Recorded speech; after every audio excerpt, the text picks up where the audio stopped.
Shalom, bonsoir à tous et à toutes. On est très heureux de se retrouver, comme chaque semaine, avec le docteur Michael Gross pour continuer à comprendre la paracha de la semaine. Sachez que c'est chaque semaine à la même heure, donc à 8h15 heure israélienne, 7h15 heure française, et c'est toujours le même lien. Si une fois vous n'avez pas reçu le lien pour X raison, c'est le même lien, la même heure, le même intervenant. Comme on dit, on ne change pas une équipe qui gagne, et donc on est très heureux que vous soyez ce soir avec nous. Ceux qui veulent peuvent bien évidemment ouvrir leur caméra, poser leurs questions par chat, et à la fin du temps imparti, des 45 minutes, il y aura également la possibilité d'ouvrir vos micros pour poser de vive voix vos questions à Michael. Voilà, on est dans les parachutes peut-être les plus intéressantes, les Avot, et le thème ce soir, qui est-ce qu'Abraham a accueilli? Est-ce que c'est des hommes ou est-ce que c'est des anges qu'Abraham a accueillis dans sa tente? Voilà le programme des 45 minutes sur la paracha avec le docteur Michael Gross, Bechavod. Je peux faire cher, mais permets-moi de monter les sources, les mécorotes.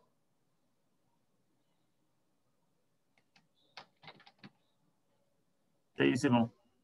C'est bon. Alors, on va faire monter ça. Ça, c'est en guise d'introduction. Ça n'a rien à voir avec la paracha. Mais quand même, on va essayer de voir. Je ne sais pas ce que vous voyez là dans cette image, dans ce dessin. Vous voyez un canard ou bien vous voyez un lapin? Un lapin. Un lapin. Très bien. Les deux. Personne ne voit un canard? Si, on voit les deux. Ah, les deux. Formidable. De l'autre côté. Oui. Bon, c'était une illusion optique, une parmi beaucoup. J'ai choisi celle-là parce qu'elle est, d'abord, elle est sympathique, mais regardez un peu. Si vous fixez votre vue, votre regard sur le côté gauche, alors c'est un canard. Alors c'est un canard. Ouais. Mais si vous fixez votre œil, votre regard sur le côté droit plutôt, alors vous voyez plutôt un lapin. Et comment ça fonctionne cette illusion? C'est assez simple. C'est que lorsqu'on fixe, disons, le regard du côté droit, alors ce côté-là est visible, est apparent, est évident, et on remarque les détails. On a l'impression que le lapin, il ferme sa bouche. Ça, c'est la lèvre supérieure, et ça, c'est la lèvre inférieure, et là, c'est sa bouche. Alors que si on fixe le regard ici, c'est le côté gauche là que nous avons, il est un peu flou, on ne voit pas les détails. Alors que si je tourne ma tête et je regarde maintenant du côté droit, alors c'est l'inverse qui se passe. Je vois très nettement le bec du canard avec le blanc qui sépare là les deux parties du bec, alors que la partie droite, elle est reculée au bout du regard, du côté du regard, et je ne vois pas les détails. Je ne remarque plus qu'il a la bouche fermée ou la bouche ouverte. Je remarque uniquement, je fais attention uniquement au cou, ou plutôt à la partie de la tête du canard. Ça, c'est en guise d'introduction, et qu'on va revenir là-dessus par la suite. Mais il arrive des fois qu'on voit une image, et puis ça dépend comment on la regarde. Et il y a beaucoup d'images de ce jour-là. On nous mélange des jeunes filles avec des vieilles et d'autres illusions que les dessinateurs aiment bien faire. Je passe maintenant à la paracha et à la question que l'on s'est posée. Qui Abraham accueille, des hommes ou des anges? Et c'est une question, mais c'est une question qui n'est pas vraiment question.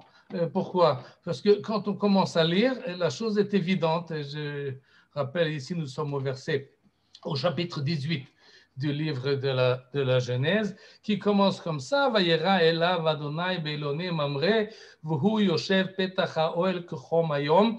Étant donné que nous avons là des pronoms elav, v'hu, et de qui il s'agit ici? le verset ne nous le dit pas, mais quand on se rappelle la fin de la paracha précédente, il s'agit d'Abraham. À la fin de la paracha précédente, on nous parle de la Brit Mila. Et donc, c'est Abraham qui a le mérite qu'Akadosh Baruch Hu se dévoile à lui, Be'eloné Mamré, alors que lui, il est assis à la porte de sa tente.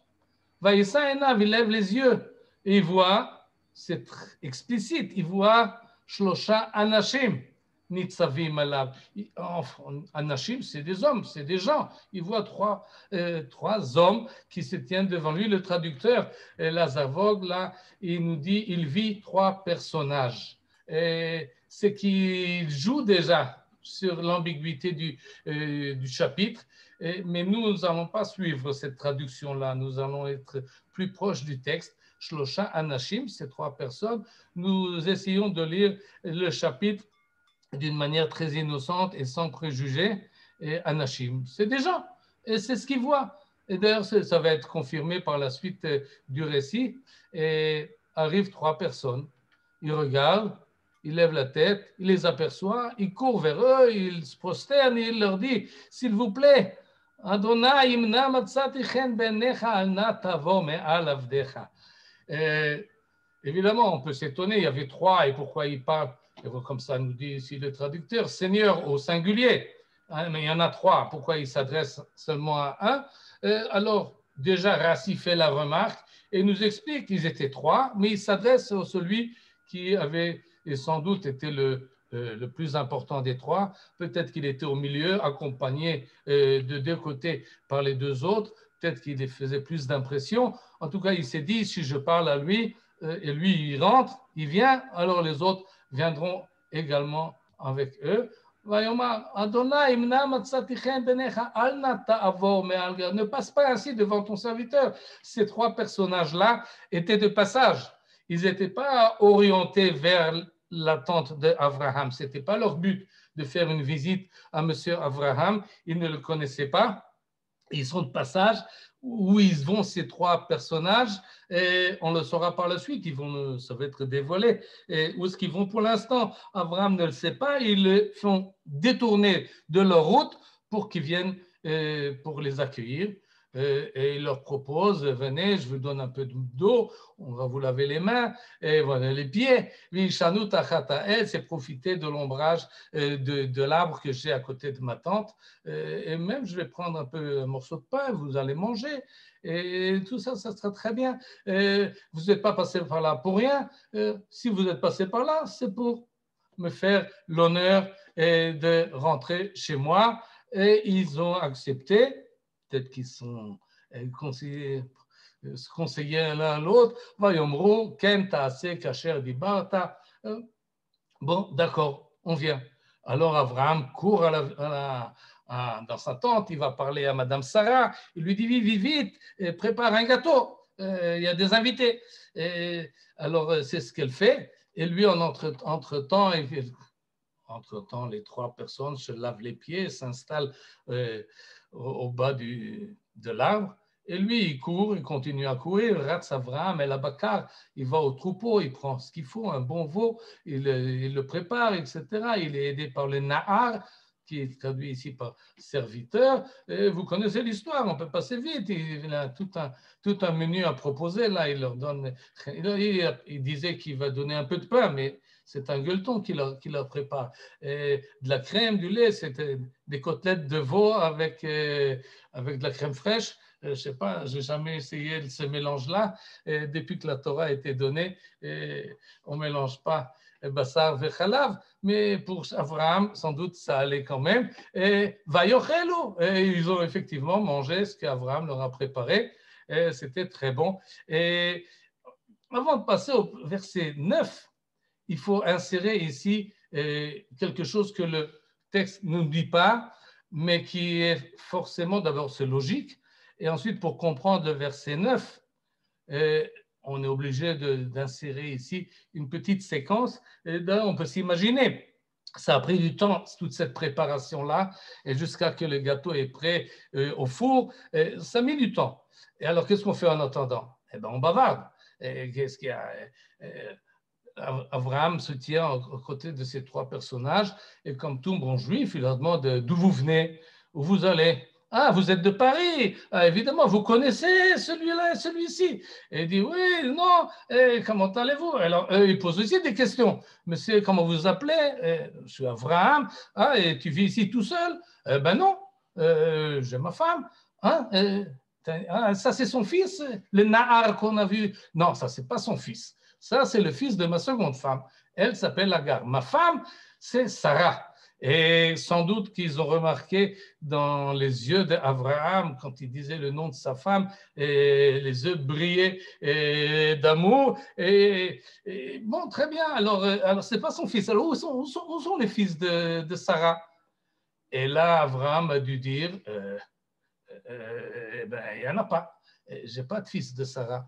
Et là, les invités qui avaient du tact et avaient des sentiments bien aiguisés, ils ont tout de suite compris qu'il y avait là un problème et qu'effectivement, Abraham, dans ce côté-là, était anxieux et était attristé. Et ils ont remarqué la chose. Et tout ça, j'ajoute, parce que d'abord, parce qu'il faut faire passer le temps quand on prépare la nourriture. Et deuxièmement, parce que sinon, on ne comprend pas le verset 9. Qu'est-ce que c'est que cette question? D'où ils savent qu'elle s'appelle comme ça, si Abraham ne leur a pas dit?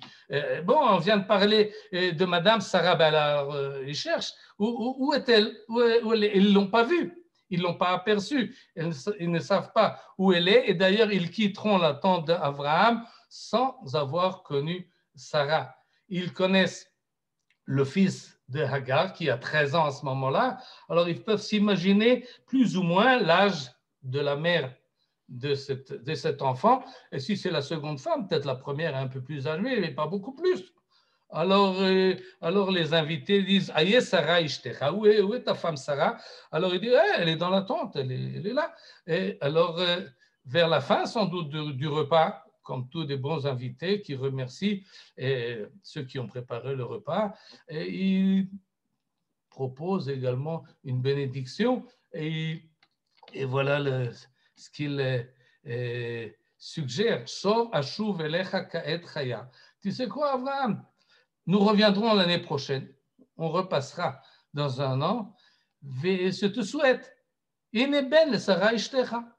Je te souhaite que tes problèmes seront réglés et que dans un an, quand on reviendra, Ka'et Chaya, c'est une expression qu'on emploie aujourd'hui en ivrite pour dire aujourd'hui, l'année prochaine. Ka'et Chaya. Et bien que ce n'est pas évident, mais le mot Chaya, il a plusieurs sens. Et c'est un sens de vie, c'est aussi un sens de sage-femme. Ka'et Chaya, ve'ineben le Sarah ishtecha. Autrement dit, il souhaite à Abraham, qui leur a très bien accueillis d'ailleurs, que tu auras la chance d'avoir un enfant de Sarah. Bien fait, c'est une belle bénédiction avant de partir.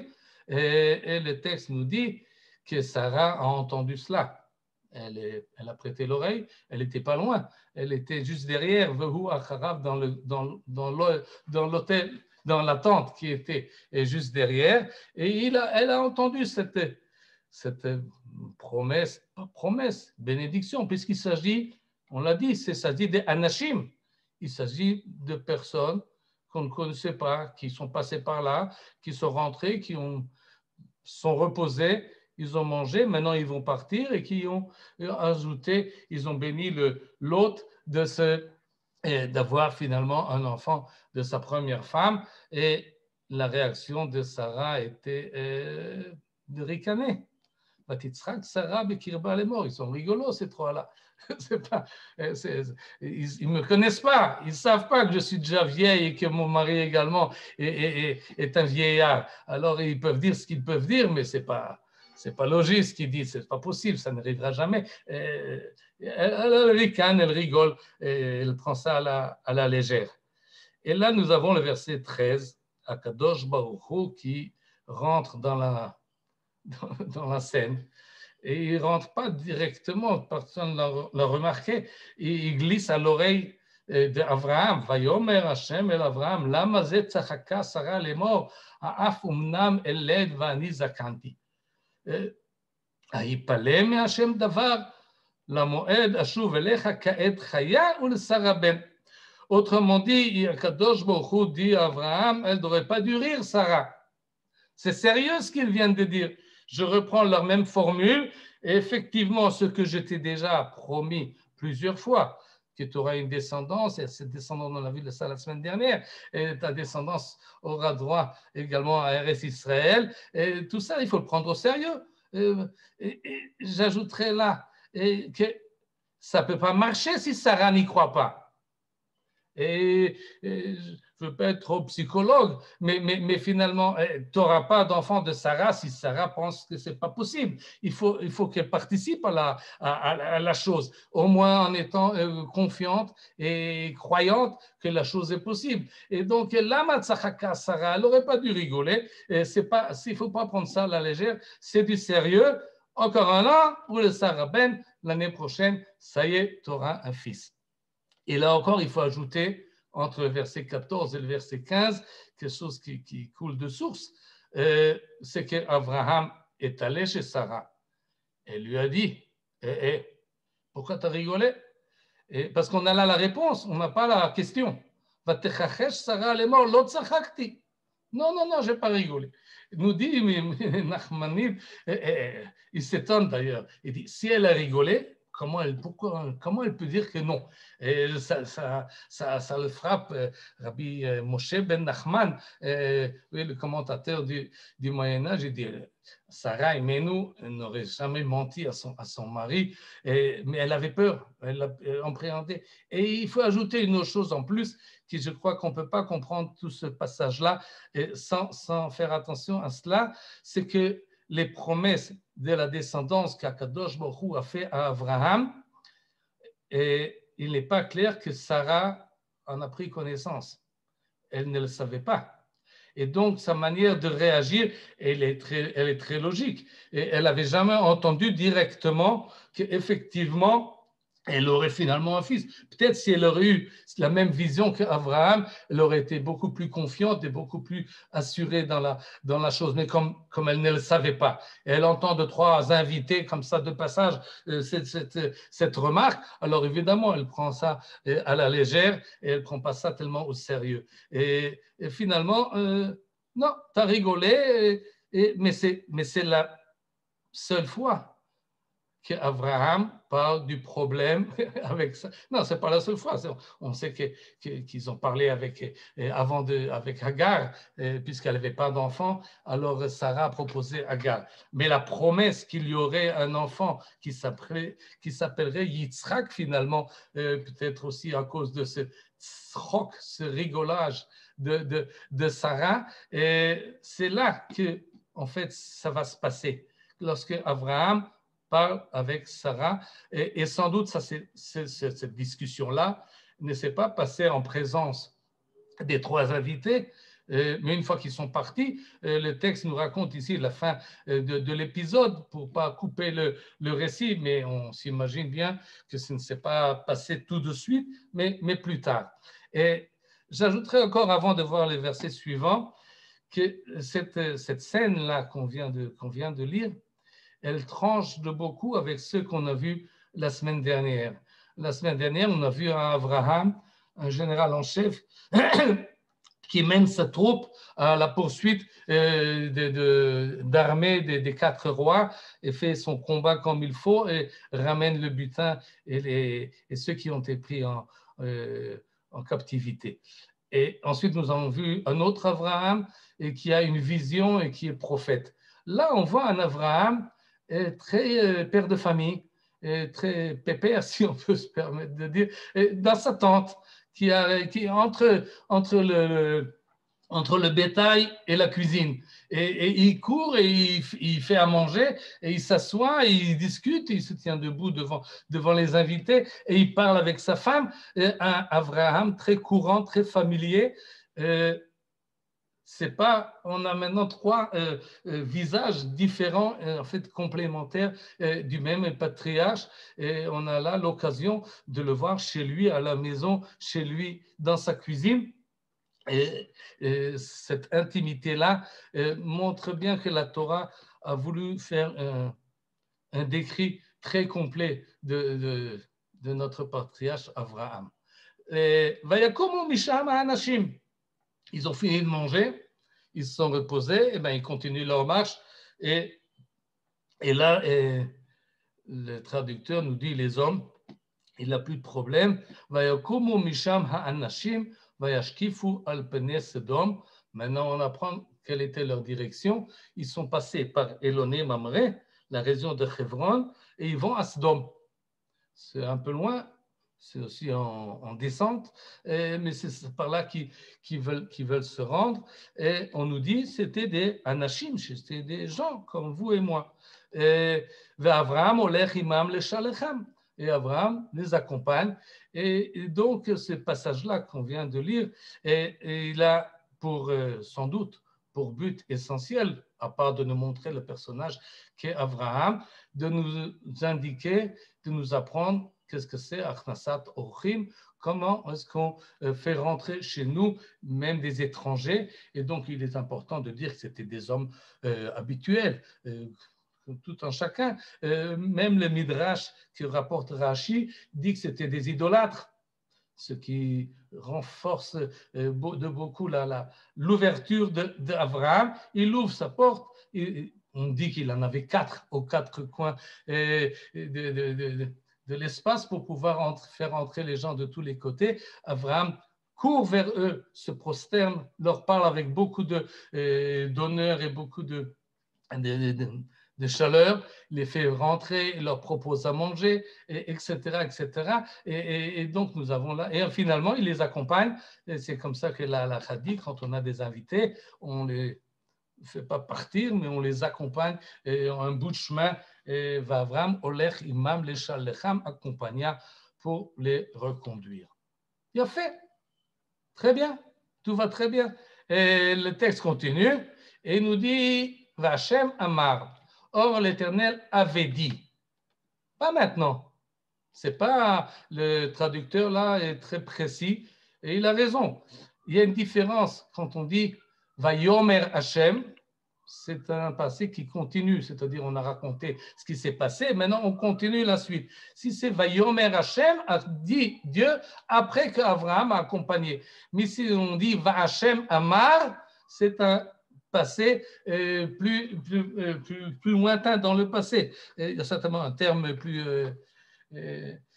adéquat en français, mais en tous les cas, l'éternel non, pas passé composé, comment on dit? Si, c'est passé composé.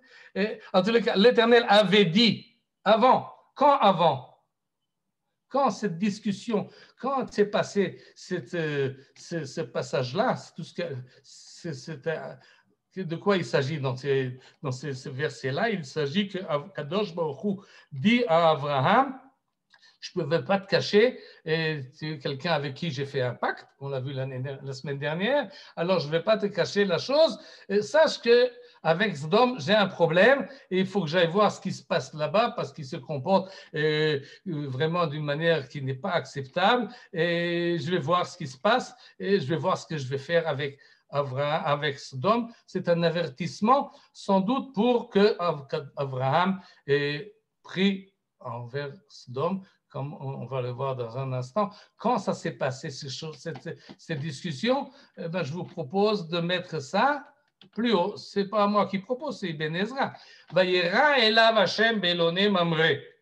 L'Éternel se révéla en lui dans les plaines de Mamré. Le premier verset que nous avons lu aujourd'hui.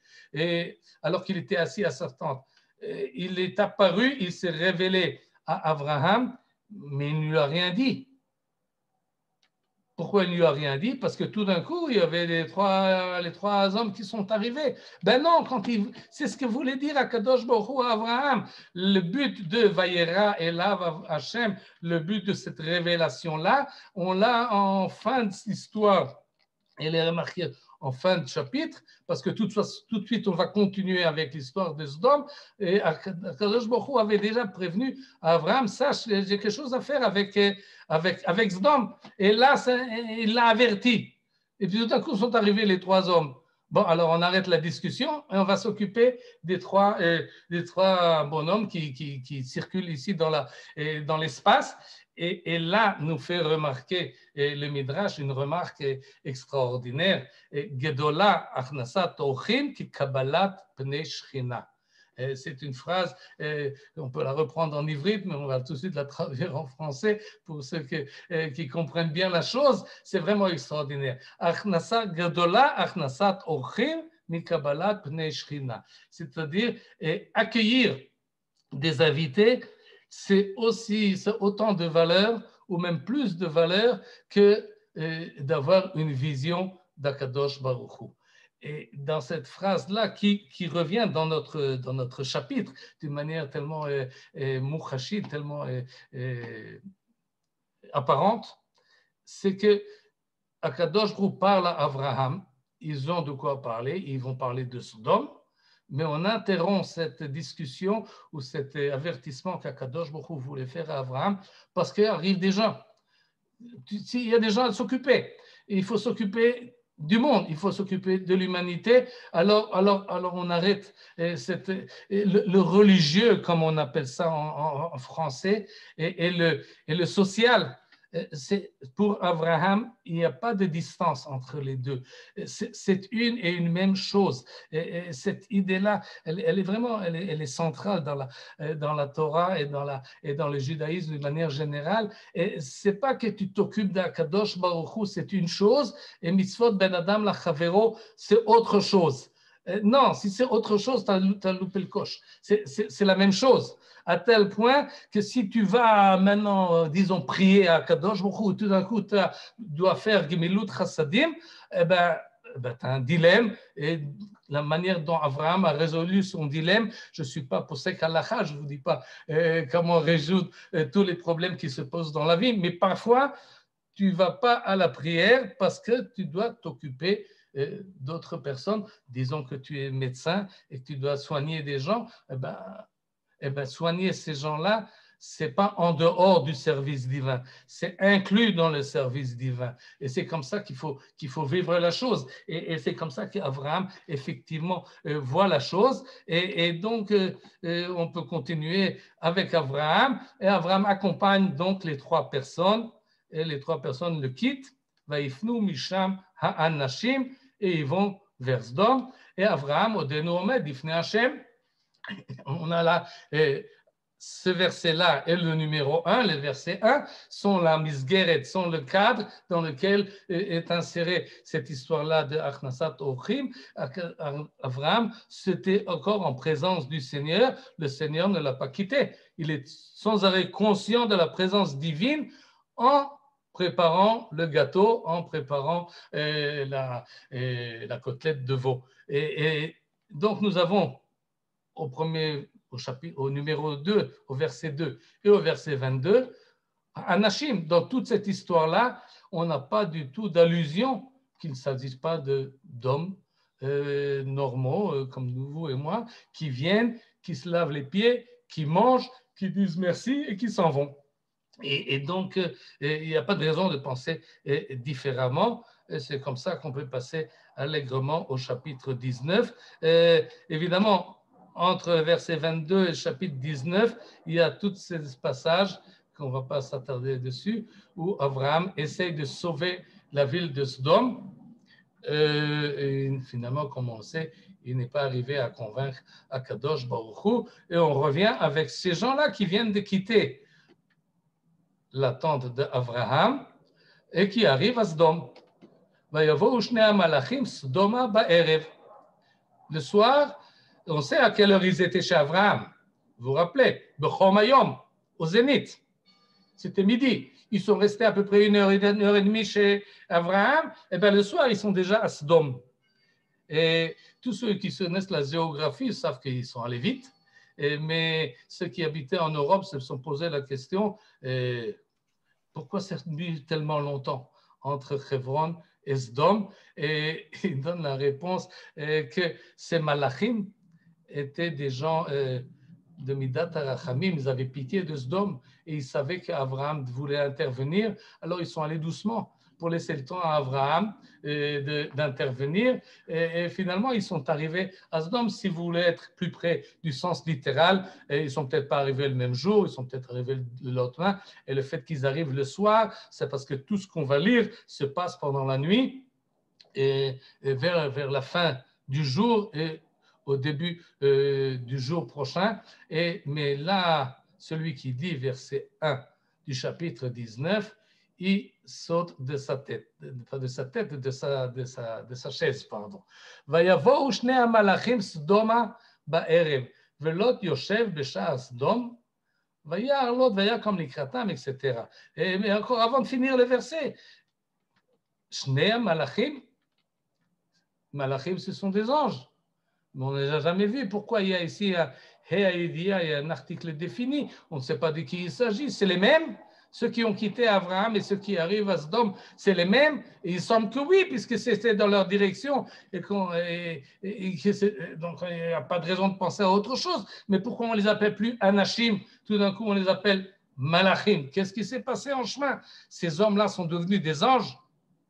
Les traducteurs du rabbinat a compris la chose et il a mitigé le problème et il ne traduit pas malachim comme des anges, mais il les traduit comme envoyés. Et ça permet de faire, d'amoindrir la problématique qui arrive ici. Et des gens, c'est-à-dire des hommes comme vous et moi, on peut être aussi des envoyés. On a une mission à remplir. Alors, c'est des gens qui ont une mission à faire. Et l'étymologie du mot malachim, malach, vient du mot melacha, travail. Ils ont un travail à fournir. Ces gens-là, ils ont quelque chose à faire. OK, c'est faisable, c'est possible, mais l'on sait très bien que le mot malach, ce n'est pas un homme qui fait une mission divine. Et il y en a beaucoup comme ça dans la Torah. Ils ne sont pas appelés malach. Il reste des hommes dans la terminologie. Ce qu'on appelle d'habitude malach, ce sont des êtres spirituels, des êtres extraordinaires. C'est-à-dire, il y a des malachim dans le livre de Bereshit, donc on n'a pas besoin de les chercher chez Ézéchiel ou chez Yeshayahu, pas besoin d'aller si loin. Dans le livre de Bereshit, nous avons des anges et ils sont toujours dans un esprit très surréaliste et pas des hommes en chair et en os qui mangent un morceau de veau. Non, c'est toujours quelque chose d'extraordinaire. Vayavou shnei hamalachim Sodoma. Alors, continuons, on va voir ce qu'ils font et on va tout de suite remarquer que lorsqu'ils arrivent, enfin, ensuite on les appelle Anashim. Et le traducteur, il nous dit les voyageurs. Oui, mais c'est Anashim là dans le verset 10. Ils font quelque chose de magicien.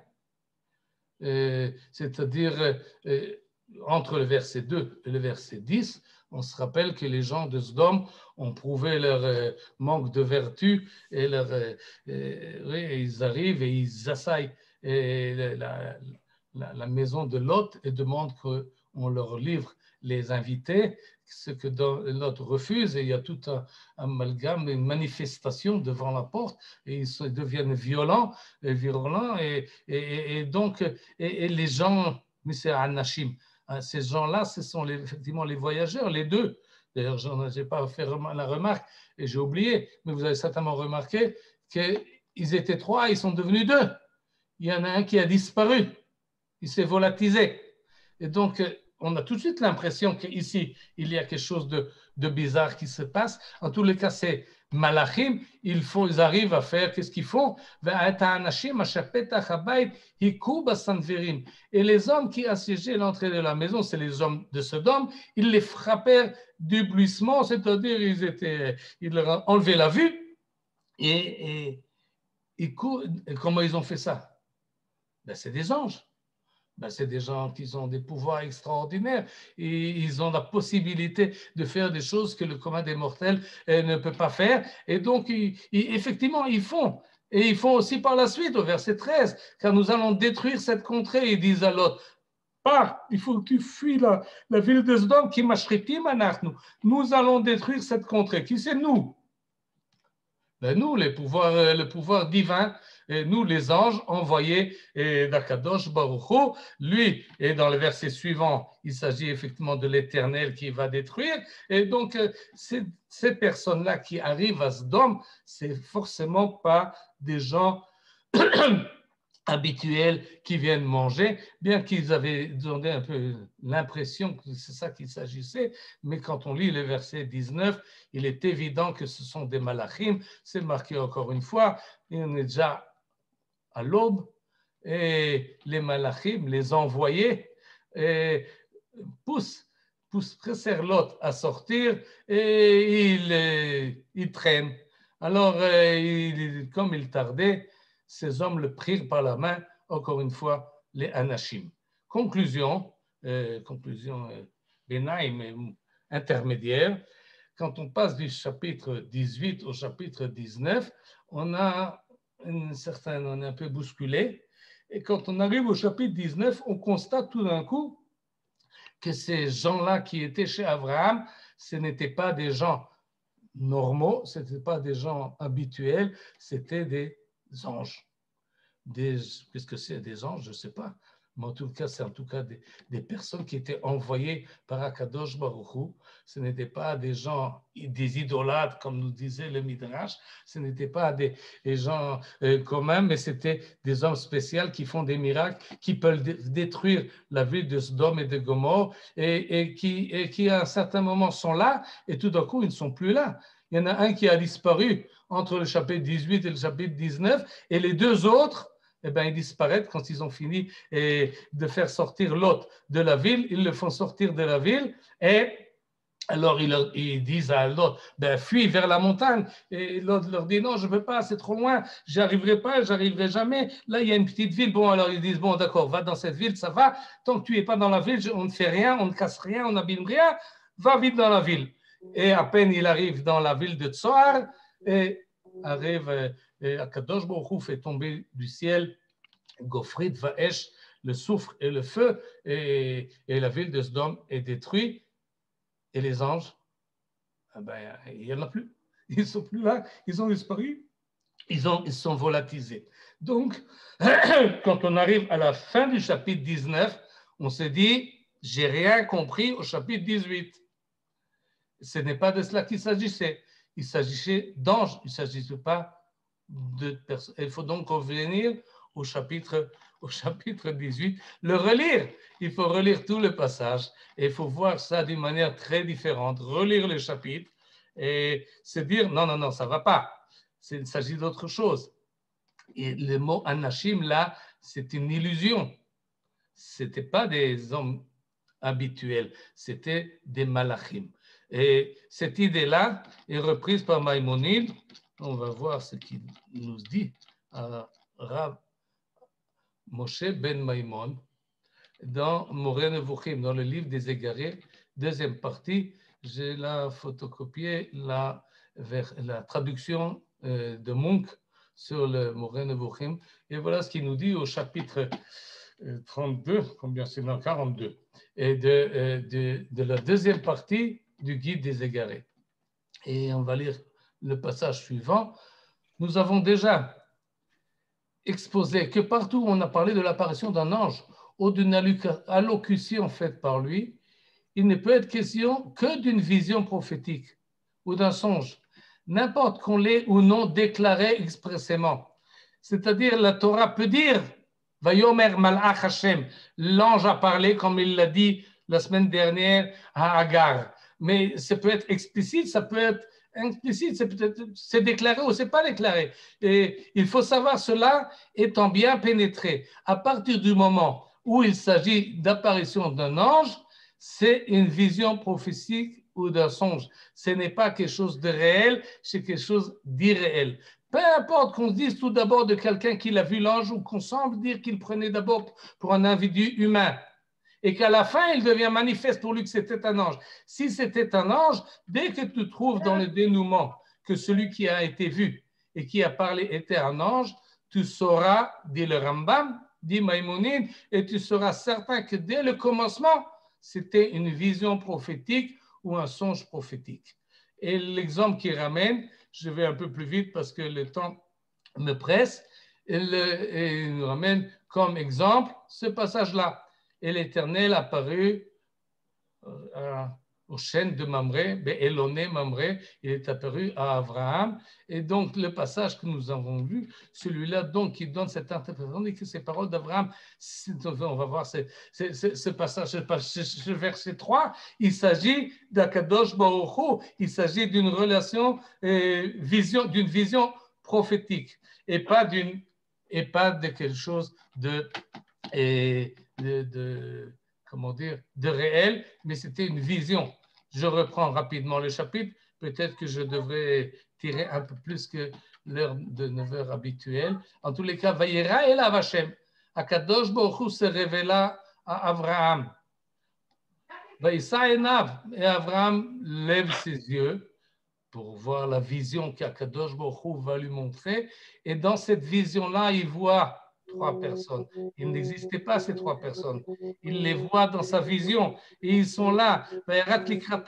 Et dans sa vision, toute cette histoire-là, c'est ce qu'il voit. Et à qui il parle? Vayomar Adonai imna matzati chen benecha al na ta'avor me'al avdecha. Le traducteur a dit Seigneur avec un grand S. Ce Seigneur-là, c'est Akadosh Baruch Hu avec lequel il est en contact. C'est pas qu'au milieu du contact divin, il passe au contact humain. Non, le contact humain fait partie de la vision, ce n'est qu'une vision, comme la vision qu'on a vu la semaine dernière avec les bêtes DPC. Tout cela, c'est une vision. Tout ce qui se passe avec l'eau, avec le veau, avec les gâteaux de Madame Sarah, tout ça, c'est une vision. Il faut voir ça comme une vie. D'où on le sait parce que c'est un ange. Et il faut quand même expliquer la démarche d'Abraham. Et de manière très concise, il faut dire la chose suivante. Pour le Rambam, il est impossible à un être humain de rentrer en contact avec quelque chose de spirituel si ce n'est que d'une manière mentale. On ne peut pas saisir le spirituel avec les sens, ni avec la vue, ni avec lui, mais certainement pas avec le toucher. On ne rentre pas en contact avec le spirituel, avec les sens. On ne peut voir, on peut prendre conscience de quelque chose de spirituel uniquement avec le mental, avec le sechel, comme dit le Rambam. Et donc, s'il s'agit, d'anges. Alors, ces anges-là, on peut les concevoir uniquement par le sechel, par l'entendement, d'une manière mentale. On ne peut pas en prendre conscience d'une autre manière. Et donc, le Rambam fait rentrer toute cette histoire-là qui nous était apparue comme quelque chose de très concret et comme une vision, comme d'autres visions qu'a eu Abraham. Tout cela n'est une vision. Non, disons pas, ce n'est qu'une vision. C'est une vision. Et c'est ainsi qu'Abraham et Rambam conçoivent ce passage. Mais alors, il faut se faire quand même 2 remarques. Si c'est une vision, qu'est-ce que Kadosh Baruch Hu voulait dire à Abraham dans cette vision-là? Pourquoi il lui a montré cette vision-là? La vision de la semaine dernière, nous avons compris. Il voulait lui dire que Eretz Israël sera pour Am Israël. Quel est le message dans cette histoire-là? Si l'on prend le texte au sens littéral, on apprend de là quelque chose d'Abraham, on apprend de là la mida de Achnasat Ochim, et recevoir les invités comme il faut. Mais si c'est une vision, alors, qu'est-ce que voulait dire Akadosh Baruch Hu dans cette vision-là? Où est le punch? Où est la chose essentielle qu'Akadosh Baruch Hu voulait dire à Abraham en lui faisant voir 3 personnes qui vont chez lui? Et il faut donc écouter ces 3 personnes et voilà ce qu'ils disent. Shov ashuv elecha ka'et chaya v'hine ben lesara ishtecha. Ça, c'est le message. Dis à Sarah qu'elle aura un fils. Jusqu'à présent, Abraham ne lui a pas dit. Et cette vision-là, d'après la compréhension du Rambam, sans doute, vient nous dire, voilà, va dire à Sarah qu'elle aura un fils. Elle a rigolé. mais dis-lui que c'est sérieux.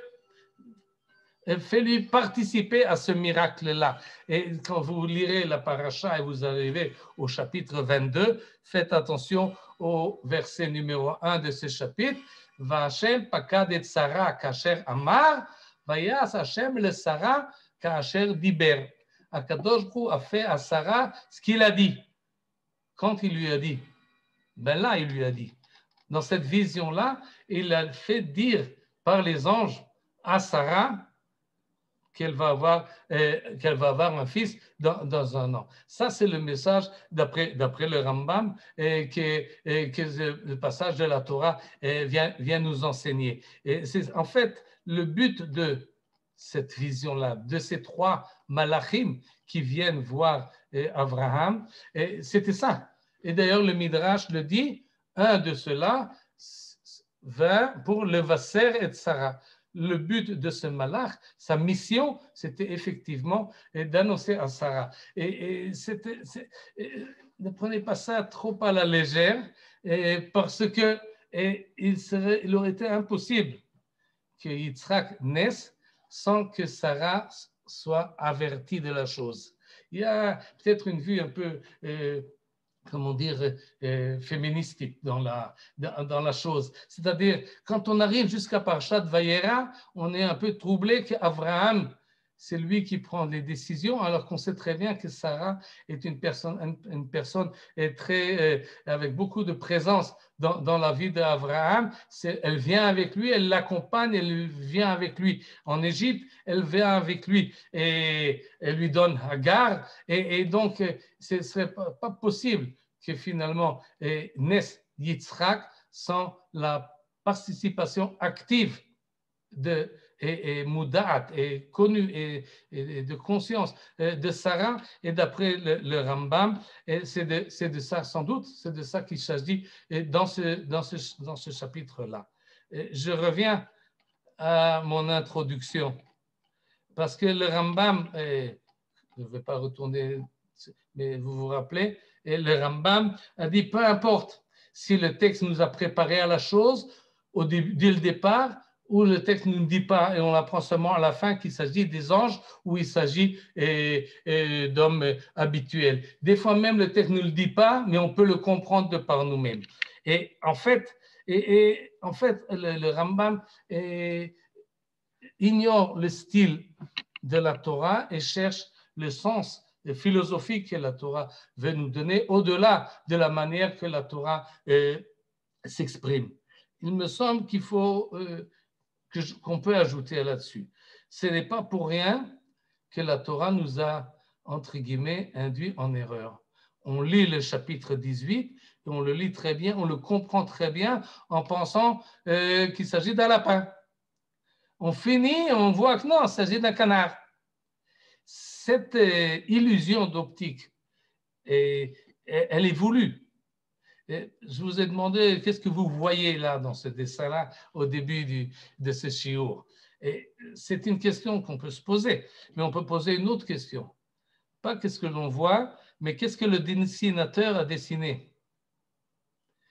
Et évidemment, il n'a pas dessiné un canard ou a dessiné un lapin, il a dessiné une illusion d'optique.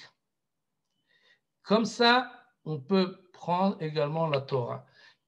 Quand je lis la Torah et je me demande qu'est-ce que je vois là dans le chapitre 18, alors certains peuvent voir des hommes, d'autres verront des anges. Certains peuvent voir Achnasat Tochim, d'autres verront le problème d'Abraham et de Sarah. On peut voir dans le même texte deux choses. Mais si on se demande la question, qu'est-ce que la Torah voulait nous dire, ou plus exactement, qu'est-ce que Akadosh Baruch Hu a voulu dire de cette manière-là, de cette manière d'écrire, eh bien, il a voulu nous donner le sens de l'illusion d'optique. Et c'est l'illusion d'optique, c'est-à-dire, je vois quelque chose dans ma vie et je suis sûr et certain que c'est un lapin. Eh bien non, sache qu'il y a une autre manière de voir les choses. Tu peux savoir qu'il y a également, ce n'est pas seulement un lapin, ça peut être aussi un canard. Et on voit des choses, on s'imagine des choses, on pense que ce que l'on voit est conforme à la réalité. Toute la réalité, c'est ce que j'aperçois. vient la Torah et nous dire non. Tu crois que c'est des hommes, ben ça peut être des anges. Tu crois que c'est des anges, ça peut être des hommes. Et on est obligé de vivre en fonction de ce qu'on voit.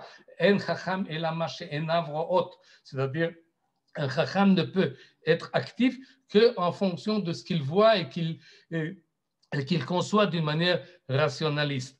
Mais il doit laisser au-delà dans sa tête un certain endroit où il se dit mais peut-être ce que je vois, ce n'est pas tout ce qui existe. Il y a dans la Torah, et pas seulement dans le chapitre 18 de Bereshit, cette manière d'écrire qui veut nous dire, tu peux comprendre et comprends-le d'une manière A, mais sache toujours qu'il y a une manière B. Et c'est vrai pour la lecture de la Torah, et c'est vrai également pour la réalité. C'est ce que Sarah, dans le sens littéral, avait du mal. Elle voyait la réalité très bien. Elle sait qu'elle était âgée et que son mari était vieillard. Et donc, la conclusion est évidente. Ben non. C'est ce que nous dit le chapitre 18. Les choses qui te semblent évidentes ne sont pas toujours évidentes. Il peut toujours y avoir une autre réalité qui se cache derrière ce que tu aperçois. Et donc, cette double manière de lire le chapitre 18, ou plutôt, on est forcé de le lire d'une manière jusqu'à ce qu'on arrive à la fin, mais dès qu'on arrive à la fin, on est obligé de le reprendre et de le voir d'une manière différente. C'est ainsi que le Rambam lit la Torah. À la fin de ce que j'ai préparé pour aujourd'hui, il y a aussi le Ramban, mais celui-là on ne le verra pas aujourd'hui, qui est en contrepartie. Je voudrais seulement dire une phrase de ce que dit le Ramban. Il ramène le Moreh Nevuchim, le guide des égarés, et Nachmanin nous dit, eh ben non, tout ça, l'interprétation du Rambam va en contraire avec l'écriture. On n'a pas le droit de les écouter, à plus forte raison, on n'a pas le droit d'y croire.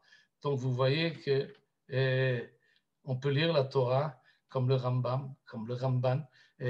Première lecture, deuxième lecture, on doit lire, relire, essayer de comprendre, mais cette idée-là qu'il y a plusieurs échelons de la compréhension de la Torah, toujours il y a une autre manière, doit nous efforcer d'être machnissé ochim au niveau intellectuel, je parle, c'est-à-dire j'ai ma maison à moi, mais j'y fais rentrer également des gens qui pensent différemment. Ça m'ouvre l'esprit et ça me permet d'être sortir de là plus enrichi. Ad kan le'ayom, je m'excuse que j'ai prolongé au-delà des... Michael. Merci beaucoup. C'est le moment des questions, chers amis. Et je vous rappelle que le cours commence à 20h15. Je vois qu'au début, on était 30, on finit à plus de 50. Alors, on commence à l'heure avec Michael. Alors, soyez à l'heure. C'est le moment des questions, chers amis. Docteur Gross? Oui. Alors, ce qui est intriguant, c'est que la loi de Sarah était beaucoup plus grande que celle d'Abraham. On dit même qu'Abraham, c'est un apprenti même à côté de Sarah. Alors, ouais, comment elle n'a pas su déjà pour la naissance de Yitzhak, et même en supposant qu'elle ne sache pas, comment elle a pu en rire vraiment Je suis sûr, ok. Oui, parce qu'Abraham, on lui a dit, alors qu'elle, on ne lui a pas dit. Ou même si on lui a dit d'une manière détournée. Elle n'a pas entendu vraiment Akadosh Baruch Hu lui dire. Elle en a pris connaissance, mais d'une manière beaucoup plus contournée. Et effectivement, Sarah est une grande Ma'amina. On est fiers d'être de ses descendants. Ouais, bonsoir, je voulais vous poser une question sur le repas préparé. Oui. Les différents aliments, la viande, la farine. Est-ce qu'il y a un lien avec les sacrifices à venir du temple? Il y en a qui ont fait ce lien. Vous voyez le Midrash. Oui, peut-être. Il y en a qui disent que c'était Pessah. Et donc, surtout parce que au chapitre 19, il est question de Matzot. Donc, oui, il y a un corollaire avec Pessah. On dit que Yitzhak est né à Pessah. Il a été promis. Donc, dans ce passage-là, Ka'et Chaya, il s'agit du printemps. Et vous voyez les remarques. On te voit. Tu es là. Pardon? Je dois... Quelqu'un voulait parler? En tous les cas, oui, on peut faire le corollaire avec les sacrifices, mais il faut faire attention. Pourquoi? Parce qu'on ne donne pas de sacrifices aux anges. On donne des sacrifices uniquement à Kadosh Baruch Hu.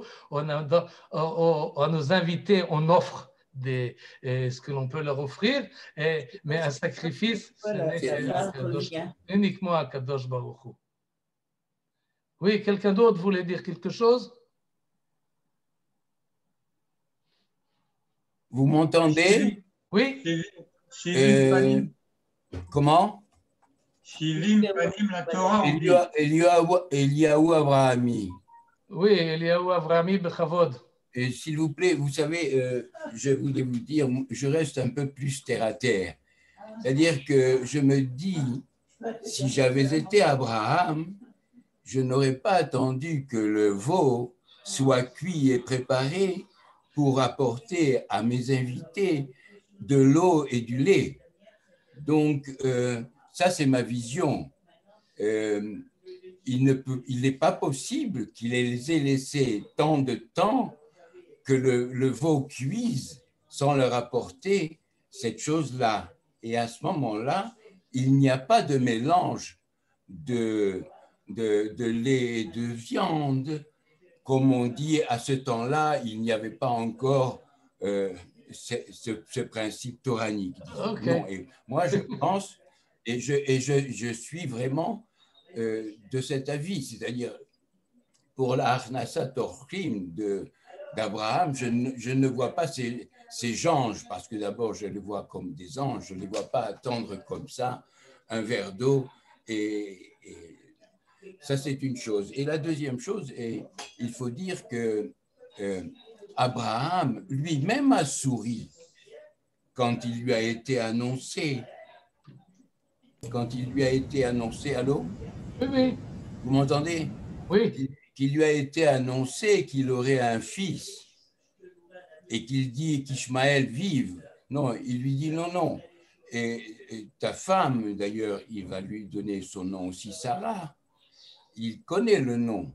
Il connaît le nom de Sarah. Donc, quand il vient les voir, quand ils apparaissent à Abraham, ils connaissent le nom de Sarah comme l'ange qui est apparu à Agar et qui lui dit Agar, mais Ephouata. Il connaît son nom. Il est envoyé par notre Dieu. Je vous arrête là, Slicha.